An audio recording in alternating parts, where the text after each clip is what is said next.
রাঙ্গামাটি তীরন্দাজ আজকের পর্বে এপিসোড লক্ষ্যভেদের লড়াই পাহাড়ের চূড়ায়। আজ রাঙ্গামাটি হৃদয় আবারও বাজল তীরধনুকের ঝংকার। সবুজ পাহাড়, লীল কাপ্তাই লেক আর আকাশের সাদা মেঘের মাঝে চলক এক অনন্য প্রতিযোগিতা।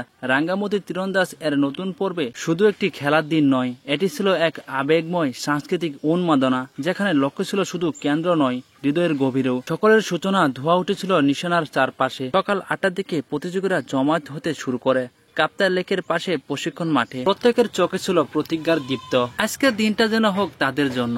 পাহাড়ি জমির সন্তানরা যে কেবল গানে বা প্রাকৃতিক সৌন্দর্যের প্রতীক নয়, আজ তা প্রমাণ করে দিন। এদিকে প্রস্তুতি নিতে নিতে কেউ কেউ পূর্বপুরুষদের মতো মাটিতে হাত রেখে নিঃশব্দে প্রার্থনা করেছিল, কেউ আবার নিশানা থেকে নিখুঁত করার চেষ্টা করেছিল শেষ মুহূর্তে পর্যন্ত। এদিকে যখন প্রতিযোগিতায় শুরু হয়েছিল, ঠিক সেই সময় বাতাসে যেন দুলছিল। প্রথম রাউন্ডে প্রতিদ্বন্দ্বিতা ছিল তরুণ তরুণীদের মাঝে। বিজয়ী হওয়ার তাড়না আর পাহাড়ির বাতাসে ওড়া ধনুকের শব্দ সব মিলে এক অনন্য পরিবেশ সৃষ্টি করে। নতুন মুখ তুষার মাত্র 16 বছর বয়সে যেন রূপকথার মতো এক শট দেয়। তৃতীয় শটে একেবারে মাঝখানে দর্শকদের করতালিতে আকাশ যেন কেঁপে ওঠে। চলুন দেখে নেই এবার চূড়ান্ত পর্যায়ে কি হতে পারে।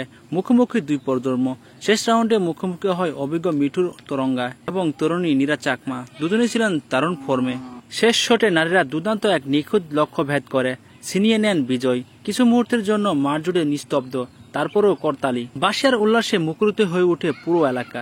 শেষ অনুভব, এটা কেবল খেলা নয়, এটা আমাদের গর্ব। রাঙ্গামাটি আকাশ শুধু আজ ধনুকের শব্দ কাঁপেনি, কেঁপেছে গর্বে ঐতিহ্য। এই এপিসোড আমাদের শিখিয়েছে, জন্ম যেখানে হোক না কেন, প্রতিভা যদি সুযোগ পাই তবে সে জ্বলে উঠবেই। তো ভিউয়ার্স, আপনি কি লক্ষ্যভেদ করতে প্রস্তুত? তাহলে নতুন এপিসোড দেখতে চোখ রাখুন পরবর্তী রাঙ্গামাটির তীরন্দাজে। হয়তো আগামী গল্পটা আপনারই হবে। হ্যাঁ বন্ধুরা, এই ছিল আজকের আপডেট। পরবর্তী আপডেট সবার আগে জানতে হলে এখনই চ্যানেলটি সাবস্ক্রাইব করে একটি লাইক করে পাশেই থাকুন।